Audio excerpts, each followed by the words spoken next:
Welcome back to Close Up. It's been 16 years since Chris Sununu was not on the ballot here in New Hampshire. In that span, he went undefeated in 3 executive council races and 4 campaigns for governor. He's heading off for new adventures in January, but he still has a lot to do and a lot to say about how this election year is going. Here's our interview, which was recorded on Thursday before the presidential debate. Rewind to the beginning of the year. You know, you were on that Haley bandwagon. You're saying Trump can't be the nominee. He's not going to win. But now he's the nominee, and you're supporting him. Do you think he's going to win this election in November? Yeah, I do. And look, I mean, I've had my criticisms with the former president. I stick by all those, actually. But at the end of the day, it's about choices, right? And I think it's pretty widely understood that no one really loves both candidates at the top. But people want change. They do.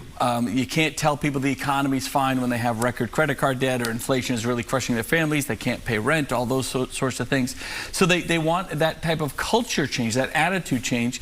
And, well, you know, with Trump comes a Republican administration. That's what I like. An administration that believes in individual rights, that believes in states' rights, that believes limited government and local control is probably best.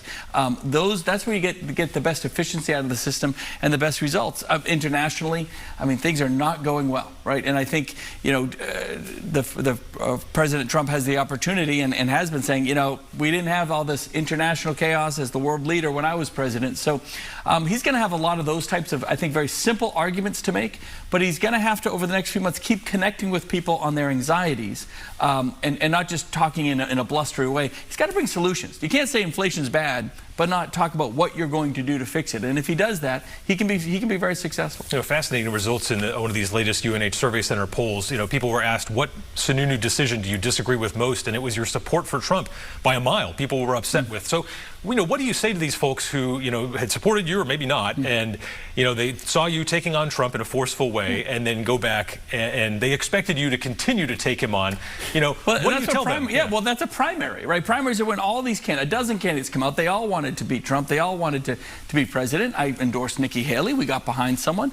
Nikki did very well here. Didn't quite win, you know, 45% of the vote. Trying to really change the narrative, not just for New Hampshire, but for the country. I think she did a phenomenal job. I think she'd be a phenomenal nominee if she was the nominee of the party at this point, which unfortunately she's not.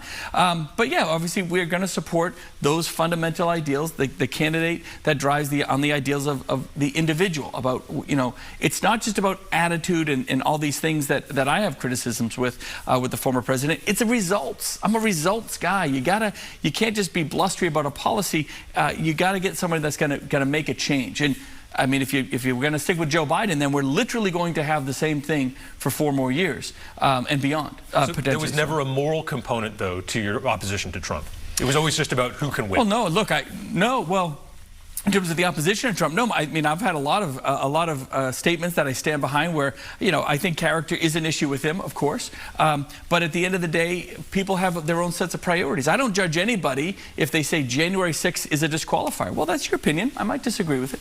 But I'm not going to judge you for that. I think the problem we have in this country is everyone's judging each other because individual families or voters may have a different set of priorities. For some people, inflation is crushing them. The immigration issue is real. The fact that, you know, they want to have more say in terms of, you know, what's going on in their schools is very real. And again, that might not be your situation, but it's their situation. So let's just respect that. And that's the process. At the end of the day, here's the best part. The voters will decide who runs this country. The voters will decide, not you, not me, not the establishment. If you get out and vote, be part of that process. I don't care who you vote for. Vote for Trump, vote for Biden, but just go vote, participate. That's the most important thing. And you said, you know, you believe that Trump, quote, absolutely contributed to an insurrection on January 6th.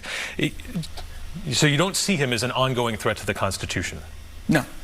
No. Look, I get the hyperbole and all of that sort of thing. He's blustery and, you know, he talks like that. I'm not defending any of that. That's not the way I govern or anything like that. But at the end of the day, it's about an administrative change that this country's looking for. And it's not just me, right? Clearly, most of the country. I mean, he's leading in most polls, especially in the swing states right now.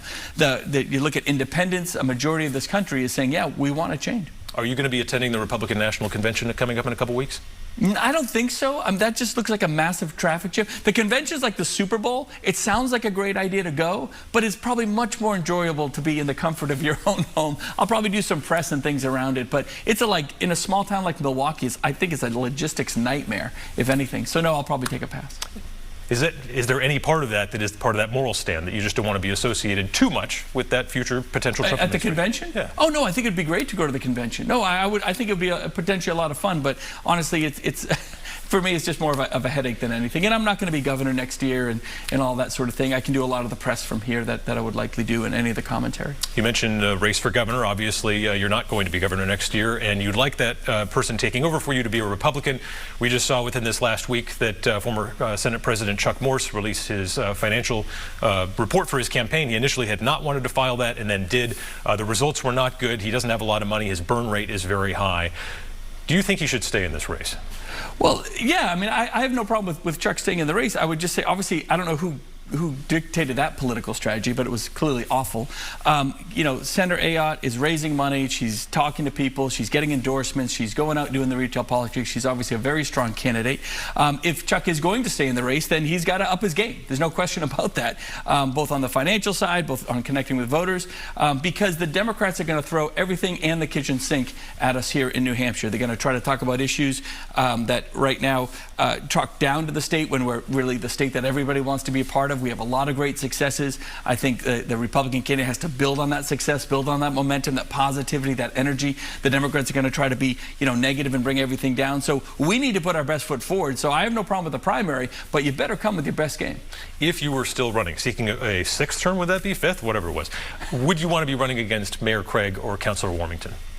Oh, I never, you know, that's a good question. I don't care. I wouldn't care. I never really look at my opponent. I really try to be results driven and run on my results as opposed to, I mean, I never did negative ads or anything like that. So, you know, I can just talk about my previous races. You always want to focus on yourself as the candidate and how you're connecting with voters, you know, what their issues are. And I tell people this all the time. Don't talk about the issues that are important to you as a candidate. Talk about the issues that people want you to talk about. It's about the voters. It's not about you. You're just a tool, if you will, to drive the issues that the voters are talking about. So I just believe that you know, good candidates focus on themselves, what they're bringing to the table, the change that they're going to bring. And if you stick to that and connect with people on just a very real, normal level, you can be successful. Let's talk a little legislation. Were you surprised that the cannabis legalization bill didn't make it to your desk? I wouldn't say surprised. I knew it was 50-50. So, you know, I think it lost by, what, 4 or 5 votes or something like that. Probably the last chance the legislature had to potentially pass something, I probably would have signed it, frankly, because it had a lot of the restrictions and stipulations I wanted in there. But yeah, my guess is you're not going to see that bill hit the governor's desk or get passed by a governor anytime soon. Yeah, it'll be interesting to see how that develops. A lot of attention on some bills heading to your desk regarding transgender issues. You said right here before, quote, I fundamentally don't believe that biological boys should be competing in girls' sports. On that issue, has your thinking changed at all through this debate? No, because, and not only has it not changed, I mean, it really aligns with, if you look at polls and where, I mean, most states have passed laws like that at this point. If you poll, you know, the average citizens right here in New Hampshire, listen to what they're looking for, that's kind of where the will of the people is now. So, and again, you know, you see these progressive countries in Europe even saying, enough of this. You know, everyone's kind of taking a bit of a step back. So, you know, it's a new issue. And that's something I always remind folks. It's a new issue, and you kind of have to see how this stuff plays out. Sometimes you pass laws that have very little impact. Sometimes you pass laws that you think aren't going to have a lot of impact and become very substantial. And issues like this, you know, we're kind of taking a look at it. And I'll kind of take a look at the last piece of legislation. But no, my thinking hasn't changed on that at all. You know, no one gets elected 4 times without conveying some empathy to voters. And certainly this is a situation where you have certain young athletes here. One of them came to testify at the State House. Parker Terrell plays soccer for a high school in Plymouth. This is a trans girl. It doesn't appear that they unduly changed the outcome of the game. There's no physical dominance there. This individual is not, you know, hurting other girls through their play. But you sign this bill and they're off the team. Does that bother you at all? But the bill's not about that individual. I mean, I heard those stories and I empathize with all that. But it's not just about that individual. It's about the system as a whole. It's about fairness. It's about safety. You've seen all across the country other stories of you know, state champions, biological boys becoming state champions. That affects scholarships. It affects the fairness of competition. It does have a resonating effect. So, no, you never want to look at any law about how it affects one person or just one group.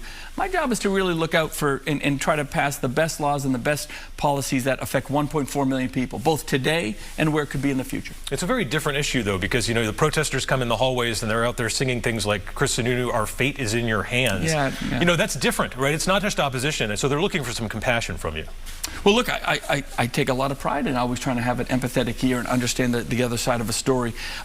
You know, just because you don't agree with someone on a policy doesn't mean you don't have compassion for their individual story, their issue, what might be happening. But you have to, again, you have to look at, when you look at any bill and any law, how it's going to affect everybody, both today and in the future, long term. Like I said, those aspects of fairness and safety, sometimes they come into play, sometimes they don't. But when they do, they can be very serious. Let's go back to some campaign politics before we hit the break here. Help settle a debate on the Democratic side here. Who is more real New Hampshire in that CD2 Democratic primary? Colin Van Osteren, who moved here but has lived here for a long time, or Maggie Goodlander, who grew up here but then moved to D.C. and is now back to run for Congress, renting in Nashua? I don't care. I don't know how to. No, I mean, you know, that's a silly question. Look, at the end of the day, the Democrats have to find out, you know, really to pick the candidate that I think resonates with CD2 and where they want to be.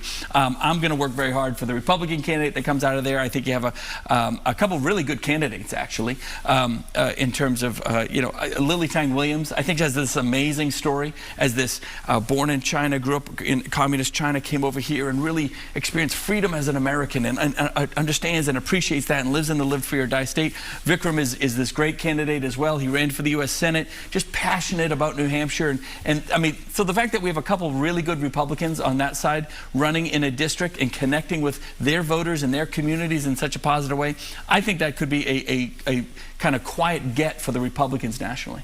All right, Chris Sununu, hang tight. We're going to come back after the break, and we'll be back with more, including his battle with hospitals over the millions of dollars generated by the Medicaid enhancement tax. Stay with us.